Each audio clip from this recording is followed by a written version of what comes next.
कुम्मन दास जी के एक पुत्र की मृत्यु हो गई और ये बात जैसे कुम्मन दास जी को पता चली तो कुम्मन दास जी मूर्छित होकर गिर पड़े। लोगों ने जाकर के कुम्मन दास जी को उठाया, लेकिन गांव में चर्चा का विषय हो गया। बोले इतना बड़ा भक्त कभी अपने पुत्रों की ओर भी ऐसे भाव से देखता नहीं था कि भाई संसार में मेरी इतनी प्रवृत्ति नहीं है, ऐसा दिखाता था, लेकिन आज देखो प्रवृत्ति दिख गई। पुत्र की मरने की बात सुनते ही मूर्छित हो गया। अरे इससे बढ़िया तो हम लोग हैं, कम से कम बड़े बड़े पहाड़ हमारे जीवन में गिरते हैं, मूर्छित तो नहीं होते हम। अपने पुत्र की मृत्यु की बात सहन भी नहीं कर पाया, मूर्छित हो गया। ये बात जब गुसाई जी को पता चली तो गुसाई जी मुस्कुरा गए, बोले कि नहीं, कुम्मन दास अपने पुत्र की मृत्यु पर मूर्छित नहीं हुआ है। और वे समझ गए। और गुसाई जी जैसे ही आए तो आकर के कुम्मन दास जी मूर्छित पड़े थे, कान में जाकर के गुसाई जी बोले, ए कुम्भना, मोको पता है तू पुत्र मृत्यु का बात सुनकर के मूर्छित नहीं हुआ, तू ये सुन के मूर्छित हो गया है कि अब 13 दिन सूतक लग गए, मैं दर्शन कैसे करूंगा, मुझे मंदिर में प्रवेश नहीं मिलेगा, मैं श्री जी के सामने कैसे जाऊंगा, मैं ठाकुर जी को कैसे निहारूंगा। तू इस बात से मूर्छित हुआ है, लेकिन तू चिंता मत करे, मैं तेरी व्यवस्था कर दूंगा, मंदिर में एक खिड़की खोल दूंगा, वहां से तू लाल जी को देख ले करियो। ये सुनते ही कुम्मन दास जी सचेत हो गए, उठ गए। जय हो, धन्यवाद भगवान।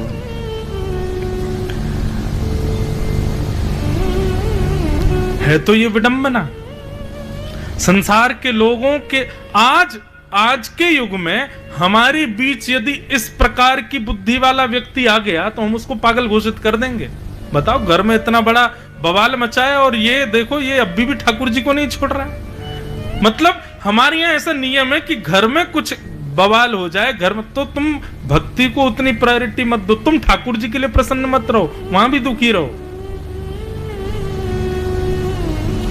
इतनी बड़ी विडंबना होती है कभी कभी। अभी आजकल क्या युवा बड़े कथा में प्रेम उनको लगने लगा है, युवा आते हैं कथाओं में, लेकिन एक तरफ माता पिता शिकायत भी करते हैं। बोले महाराज जी, एक जगह में गया, माता जी बोली, महाराज जी आप ना कथा में थोड़ी गड़बड़ी किया करो। मैंने मतलब, बोले आप बढ़िया कथा मत किया करो। मैंने कहा क्यों? बोले हमारे बालक भक्त बनते जा रहे हैं। मैंने कहा अच्छा तुम ऐसी कथा करें कि तुम्हारे बालक जो हैं वो पीने वाले बन जाएं, खाने वाले बन जाएं, दूषित बन जाएं। नहीं नहीं नहीं महाराज जी, थोड़े ज्यादा ही भक्त हो गए, हमें डर लगता है, पता नहीं क्या होगा इसका।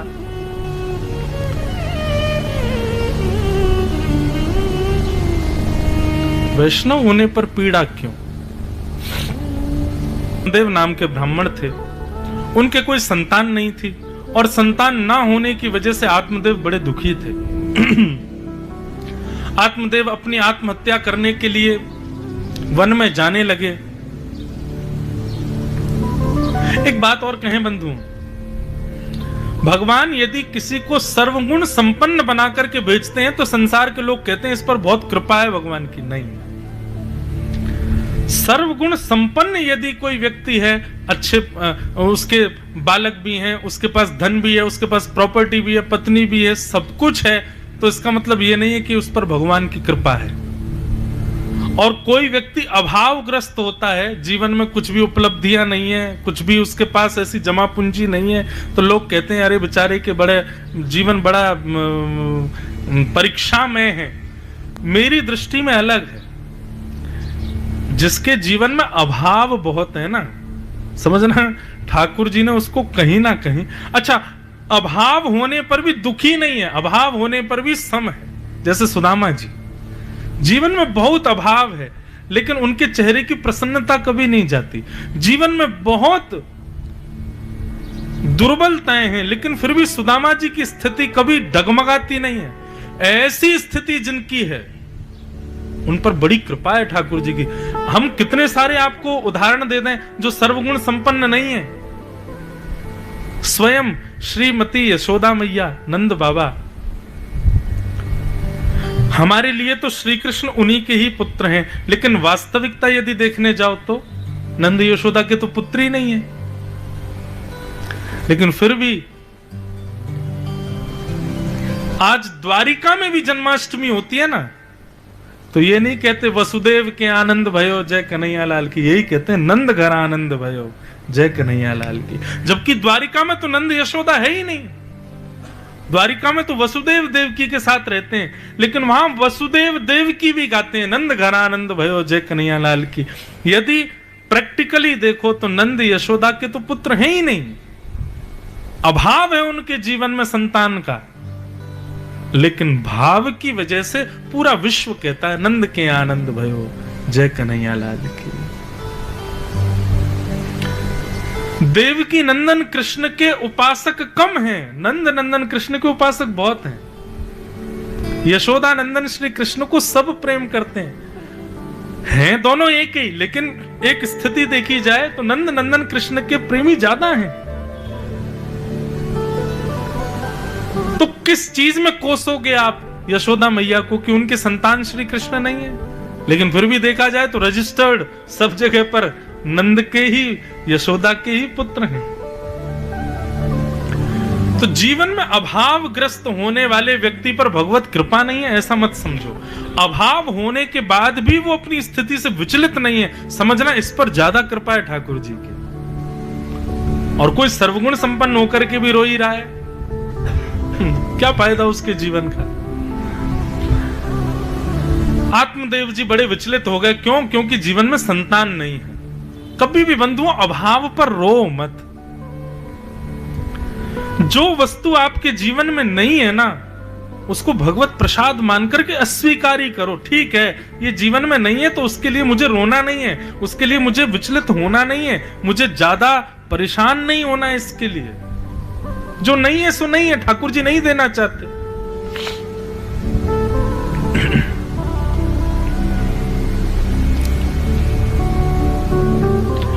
आत्मदेव जी दुखी हो गए और संतान ना होने की वजह से आत्महत्या करने के लिए वन में जाने लगे। तभी वहां एक संत मिल गए। संत ने कहा, आत्मदेव तुम आत्महत्या केवल इसलिए कर रहे हो कि तुम्हारी संतान नहीं है? बोले हाँ। अरे भाई विचलित क्यों होते हो? संतान हो तो भगवान की कृपा है, लेकिन संतान नहीं है तो अच्छी बात है ना, परिवार में दो ही लोग हो, पति पत्नी मिलके भजन करो। लेकिन आत्मदेव को ये बात समझ नहीं आई, रोने लगे, बोले नहीं मुझे तो संतान चाहिए। तब संत ने दया करके एक फल आत्मदेव जी को दिया और कहा कि जाकर के अपनी पत्नी को इसे खिला देना। 1 वर्ष के मैं नियम बता रहा हूं, इन नियमों का पालन यदि तुम्हारी पत्नी करेगी और इस फल का सेवन कर लेगी तो तुम्हारे घर एक सुंदर पुत्र जन्म लेगा। नियम क्या है कि सत्यम शौचम दया दानम एक भुक्तुम तु भोजनम। सत्य बोलना है, असत्य नहीं बोलना, पवित्र रहना है, सब पर दया करनी है, शत्रु भी आ जाए तो उस पर भी दया करनी है, और नित्य जब तक संतान उत्पन्न ना हो जाए तब तक दान करना है। और एक भुक्तुम तु भोजनम, ज्यादा से ज्यादा फलाहार करना है, केवल दिन में 1 बार ही पका हुआ भोजन ग्रहण करना है। इस प्रकार का तप करते हुए तुम्हारी पत्नी यदि इस फल का सेवन कर लेगी, तुम्हारे घर एक सुंदर पुत्र जन्म लेगा। बंधुओं, बालक की परवरिश जन्म लेने के बाद नहीं होती, बालक की असली परवरिश तब होती है जब वो गर्भ में होता है।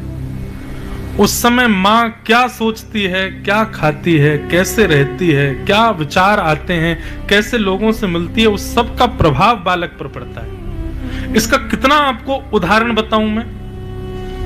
कंस का प्रादुर्भाव क्यों हुआ? क्योंकि कंस की मां जब गर्भवती थी तो द्रुमिल नाम के राक्षस की छाया पड़ी थी, इसलिए कंस जैसा बालक हुआ। और एक राक्षस हिरण्यकश्यप के यहां पर प्रहलाद क्यों जन्मे? क्योंकि जब उनकी पत्नी गर्भवती थी तब नारद जी ने कथा सुनाई थी। ना तो कंस की मां ने कंस को राक्षस बनाया था, ना कयाधु ने अपने पुत्र को भक्त बनाया था। दोनों के गर्भ के समय पर जो स्थिति थी उसका प्रभाव बालक पर हुआ।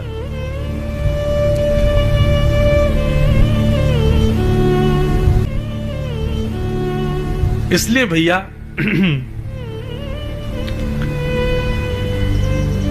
एक तो मैं थोड़ा डरता हूं कुछ कुछ बातें बोलने में, जैसे अब ये विषय में बोलता हूं ना तो कई वुमेन एम्पावरमेंट वाले मेरे को खींचते हैं, फिर आप ऐसा क्यों बोल रहे हो। मैं ये बात इसलिए कह रहा हूं कि मां जब गर्भवती होती है ना, 9 महीने वो तपस्विनी की तरह रह ले। अब ये मैंने कहा तपस्विनी की तरह रह ले, कुछ लोग खींचे बोल अच्छा सब हम ही क्यों सहे, माता ही क्यों सहे, पुरुषों के लिए कुछ क्यों नहीं। तो हम भी उत्तर देते हैं भाई, जो जिम्मेवार व्यक्ति होता है जिम्मेदारियां भी उसी को ही दी जाती हैं, गैर जिम्मेवारों को जिम्मेदारी नहीं दी जाती। माताएं जिम्मेदार हैं, जिम्मेवार हैं, इसलिए उनको जिम्मेदारियां भी ज्यादा हैं। विश्वास मानिए, गर्भ में बालक है ये जिस दिन पता चले उस दिन से ही विचार शुद्ध, वाणी शुद्ध, नियम शुद्ध, रहना खाना शुद्ध, और ये 5 स्थितियां सत्यम शौचम दया दानम एक भुक्तुम तु भोजनम, इस प्रकार यदि माता रह ले, 9 महीने बाद जब बालक का जन्म होगा ना, तो केवल उसको खिलाना पिलाना सुलाना इतनी परवरिश आपको करनी है, उसको संस्कार भी देने की आवश्यकता नहीं, क्योंकि सब आ चुके हैं, आपके गर्भ में ही आ गए।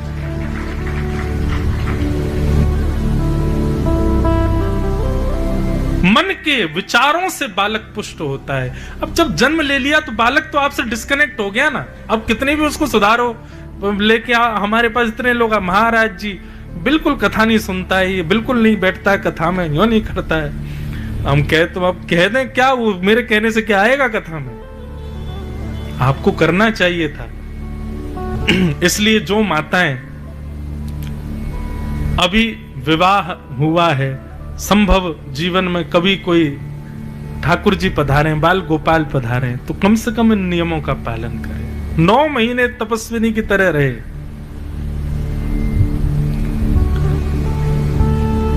आजकल हो उल्टा गया है कि जब संतान उत्पत्ति का समय आता है तो माताएं और ज्यादा आलसी हो जाती हैं, और ज्यादा, अरे उनको ऐसा लगता है कि सब सिंपैथी करो हमारे ऊपर, तुमको क्या पता कि क्या कितना कष्ट होता है, सब पता है मैया बहुत कष्ट होता है, आप जो सह रहे हैं वो कोई नहीं सह सकता। पर इसमें बस विचार शुद्ध करने की तो बात कही है, थोड़ा शुद्ध पवित्र भाषा बोली रहे और कुछ नियम ऐसे रहे, उसी के लिए तो कहा जा रहा, और तो कुछ नहीं। आत्मदेव जी ने जाकर के फल अपनी पत्नी को दे दिया और कहा कि ये 5 नियम है देवी, साल भर तक तुमको पालन करने, फल खा लो, हमारे घर एक संतान होगी। आत्मदेव जी की पत्नी का नाम धुंधुली, जिसको वैष्णव युक्त बातें धुंधुली दिखती हूं, वही धुंधुली है।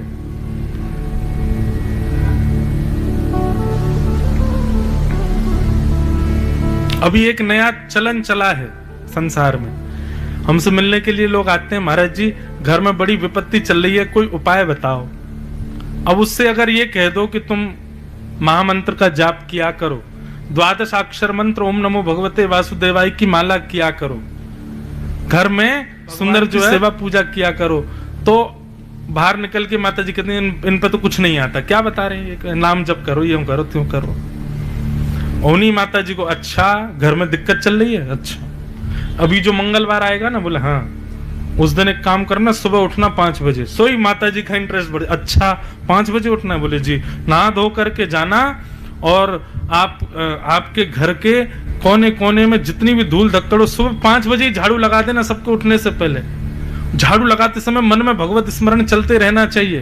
बोले अच्छा ठीक है। उसके बाद 5 रोटी बनाना, रोटी बना करके गैया को खवाए आना बाहर, और जब गैया को खवाने जाओ तब भी 12 अक्षर मंत्र चलते रहना चाहिए। बोले अच्छा ठीक है। फिर उसके बाद आसपास जहां पे भी संत आदि रहते हो, कुछ रोटी और सब्जी बना करके उन संत को दिया ना, मन में जाप चलते रहना चाहिए। उसको प्रैक्टिकली 5 काम बता दो और काम करते समय जाप करते रहे, ये बोल दो ये काम कर लेंगे। हाँ बाबा कुछ जानते तो हैं, इनको पता है, क्यों इतने सारे नियम बताए तो इससे कुछ तो होगा। सीधा सीधा बोल दो कि एक जगह बैठ के तुमको भगवत भजन करना है, तो आप कुछ नहीं जानते। फिर स्पेसिफिक डे बोल दो मंगलवार, स्पेसिफिक टाइम बोल दो, देख लेना 5 से ऊपर नहीं चली जा, 5 बजे तैयार हो जाना, तुरंत करेंगे। नाम जप में सब संभव है भैया, बाकी की चीजों में क्यों पड़े। विश्वास तो करो ठाकुर जी के नाम पर, कुछ मत करो आप। श्री कृष्ण गोविंद हरे मुरारे, हे नाथ नारायण वासुदेव। इस श्लोक में भगवान के नाम, सारे नाम आ जाते हैं जो विशिष्ट नाम हैं।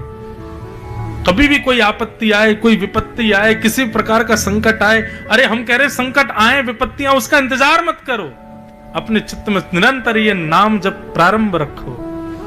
आप अपने आप देखना, अनुभव करना, ऐसा लगेगा स्वयं श्याम सुंदर आपके संग खड़े हैं क्या। और किसी वस्तु को करने की आवश्यकता क्या है। धुंधुली पतिदेव की बात सुनकर के फल खिला दिया गैया को, बोले ये भी तो बांझ है, इसके भी कोई बालक नहीं हुआ, फल में शक्ति होगी तो इसके बालक हो जाएगा। और अपने लिए पति से कह गई अब मैंने फल खा लिया, अब इतने सारे नियमों का पालन तो मैं मायके में जाके करूंगी, आपके पास तो हो नहीं पाएंगे। आत्मदेव बेचारे सीधे साथ बोले ठीक है जाओ मायके चली जाओ, वहीं से करके आओ सब। 10 महीने के लिए मायके गई, अपनी एक गर्भवती सहेली को बहुत सारा धन दे दिया और कहा कि जब जन्म हो बालक का मुझे दे देना, धन ले लो। सहेली ने धन लेकर के अपने बालक को धुंधुली को दे दिया और 10 महीने के बाद धुंधुली उस बालक को लेकर के घर आई और आत्मदेव को दिखाते हुए बोली मैंने पुत्र को जन्म दिया। आत्मदेव तो आनंदित हो गए, बालक का नाम सुंदर सोचने लगे, पर धुंधुली बोली मैं धुंधुली, बेटे का नाम धुंधुकारी, जैसी तुम्हारी इच्छा। तभी सेवकों ने बताया गौशाला में गाय ने भी एक मानव जैसे बालक को जन्म दिया।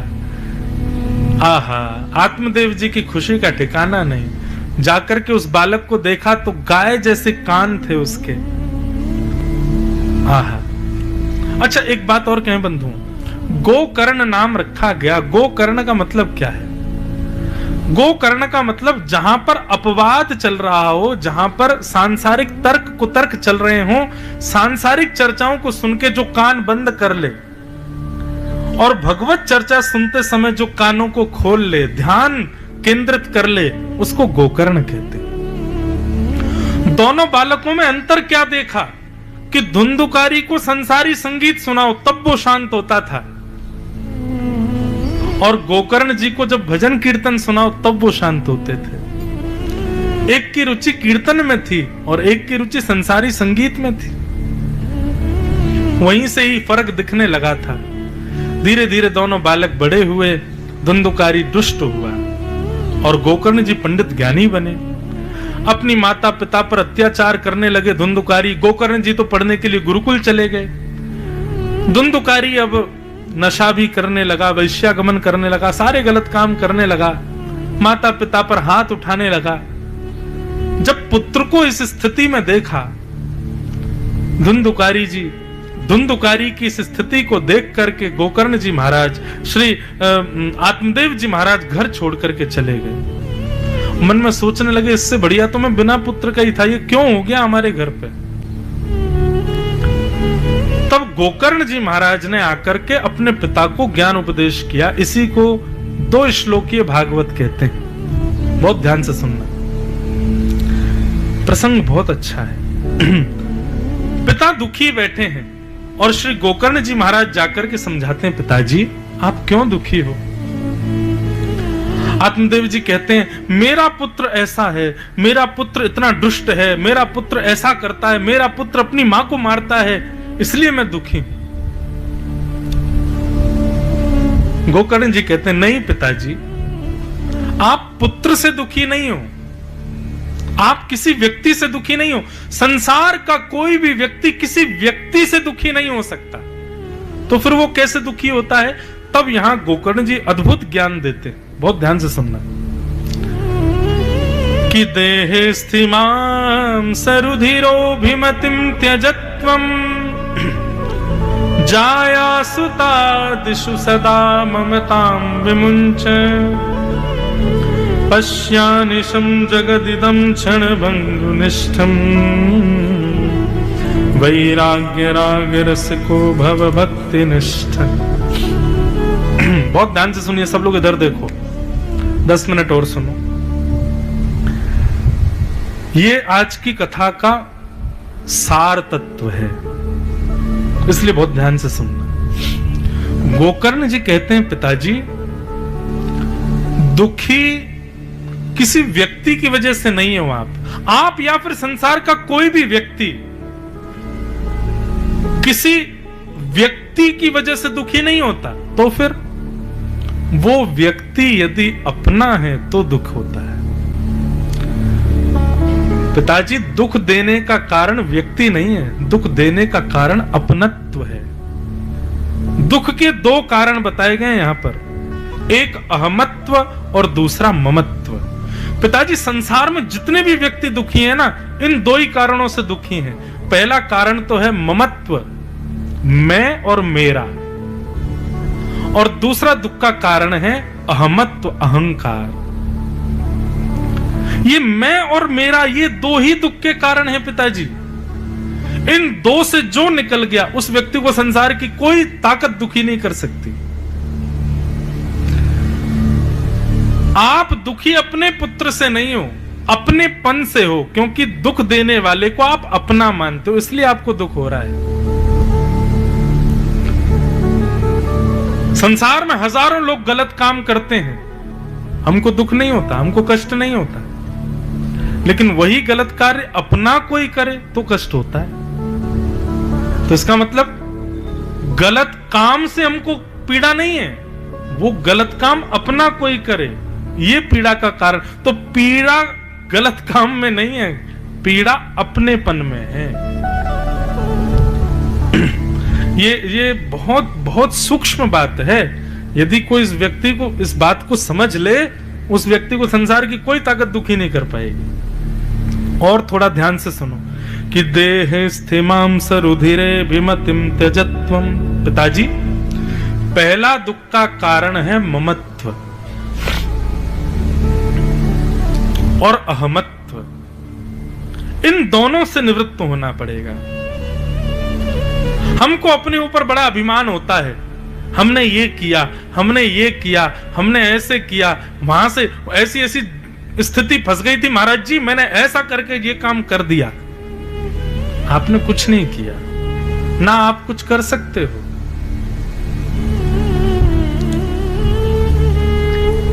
आज बर्बरीक जी खाटू श्याम के रूप में पूजे जाते हैं, क्योंकि जब उनसे पूछा गया कि महाभारत युद्ध का सबसे बड़ा योद्धा कौन था, पांडव सब सोचने लगे हमारा नाम लेगा। सब बड़े बड़े योद्धा अपना श्रेय देखने लगे कि ये हमारा नाम लेंगे, लेकिन उन्होंने उनका नाम लिया जिन्होंने 18 दिन तक शस्त्र भी नहीं उठाए थे। बोले महाभारत युद्ध का सबसे बड़ा योद्धा कौन? बोले श्री कृष्ण। बोले क्यों? बोले क्योंकि आप लोगों को युद्ध करने के लिए शस्त्र की आवश्यकता है, परंतु वास्तविकता में श्री कृष्ण जिस दिन रणभूमि में आए और जो इनके विपक्ष में खड़ा हो गया था, उसी समय मर चुके थे सब। इनके विपक्ष में जाने वालों की मृत्यु तो उसी समय हो गई जब कृष्ण के सामने लड़ने को खड़े हुए। बाकी देखा जाए तो अर्जुन, भीमसेन आदि ये सब तो मरे मरायों में बाण मार रहे थे, ये सब तो पहले ही मर चुके थे। क्यों? कृष्ण के विपक्ष में खड़ा होना, इससे बड़ी मृत्यु क्या होगी? हम सब लोग क्रियाओं का श्रेय अपने ऊपर लेते हैं, लेकिन वास्तविक में वो सारी क्रिया पहले ही व्यवस्थित ठाकुर जी के द्वारा हो चुकी है, पर श्रेय हम ले लेते हैं और उसी का अभिमान हमको हो जाता है। और जब हम कोई क्रिया करते हैं, श्रेय जब हम ले लेते हैं और उस समय हमारी कोई प्रशंसा नहीं करता, सो दुखी हो जाते हैं।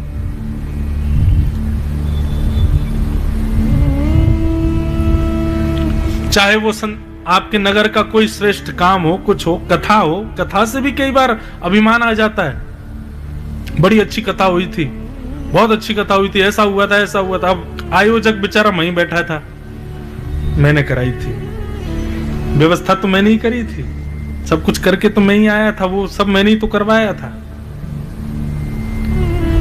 ये अहमत्व दुख का कारण है। बहुत सुंदर पंक्ति है, मैं नहीं मेरा नहीं यह तन किसी का है दिया, जो भी अपने पास है यह धन किसी का है दिया। देने वाले ने दिया वह भी दिया किस शान से, मेरा है यह लेने वाला कह उठा अभिमान से। मैं मेरा यह कहने वाला मन किसी का है दिया, मैं नहीं मेरा नहीं यह तन किसी का है दिया। अभिमान मत करो, सब ठाकुर जी ने दिया है, सब ठाकुर जी की कृपा है। हम आप कुछ नहीं कर सकते, तो अहमत्व का त्याग, अपनी हर क्रिया में भगवत कृपा समझो, आपका बल था ऐसा मत समझो। हमसे कोई कहे महाराज जी आपकी कथा सुनकर के हमारे चित्त में भक्ति आ गई, उसी समय हमारे नेत्र बंद हो जाते हैं। ठाकुर जी सब आपकी कृपा है, ये जो मुझे श्रेय दे रहे हैं इसका मैं बिल्कुल भी हकदार नहीं हूं। ऐसी ही स्थिति सबकी होनी चाहिए। जब कभी भी आपकी प्रशंसा या आपका श्रेय गुणगान किया जा रहा हो, आपके नेत्र बंद हो जाएं, आपके कर्ण बंद हो जाएं, उस समय बिल्कुल अस्वीकार करो। सम्मानम कलयाति घोर गरलम, कलयुग में सम्मान सबसे बड़ा विषय है। श्रेय को लेने से बचो, अहमत्व से बचो। अहमत्व से बचने वाले व्यक्ति को कभी कोई दुखी नहीं कर सकता। और दूसरा दुख से निवृत्त होने का कारण क्या है? बोले ममत्व। ममत्व का त्याग करो। सब अपना प्रारब्ध भोग रहे हैं, मुझे किसी के क्रिया से पीड़ा नहीं होनी चाहिए। सब अपना प्रारब्ध भोग रहे हैं। आपका दायित्व बनता है समझाना, आपका दायित्व बनता है संभालना, रोकना। उसके अतिरिक्त भी यदि कोई व्यक्ति गलत करने से ना रुके तो आप दुखी मत होइए कि अरे देखो मेरा है फिर भी गलत कर रहा है। नहीं, करने दीजिए, उसका प्रारब्ध है। आप रोक सकते थे, 1-2 बार रोकने का प्रयास किया, समझाने का 1-2 बार प्रयास किया, उसके बाद मत कीजिए। भगवान ने यदुवंशियों को एक ही बार समझाया था कि मैं भगवान हूं, लेकिन संतों का अपमान करोगे, गलत काम करोगे तो मैं भगवान होके भी नहीं बचाऊंगा। लेकिन फिर भी यदुवंशी नहीं माने। सारे यदुवंशी आपस में लड़ झगड़ करके नष्ट हो रहे थे और श्री कृष्ण देख रहे थे। कईयों ने जाकर के कहा आप भगवान है, रोकिए ना। ठाकुर जी बोले नहीं, मैं एक ही बार समझाने का मेरा दायित्व था, मैंने वो किया। अब ये नहीं मान रहे हैं तो ये इनका कर्म है, ये इनका प्रारब्ध भोगने दो। और सब संपूर्ण यदुवंश नष्ट हो गए। ममत्व और अहमत्व ये 2 दुख के कारण है। पिताजी आप पुत्र के आगे से मेरा ये शब्द हटा दो, मेरा पुत्र मेरा पुत्र मेरा पुत्र, तब तक दुखी रहोगे आप। पुत्र भी हटा दो, केवल धुंधुकारी कहो, आपको दुख नहीं होगा।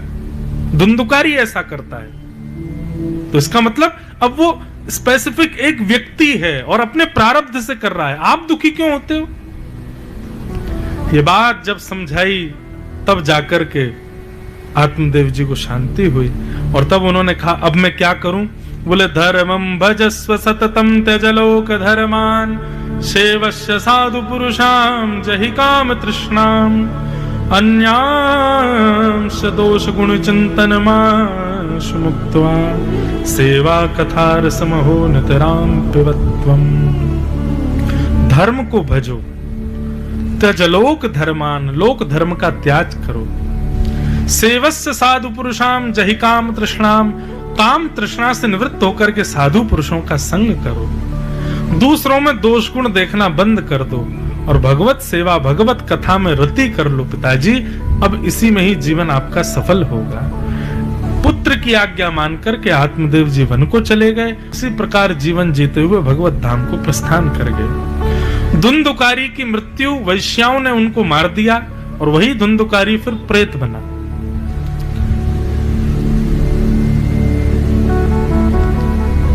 प्रेत भूत होते हैं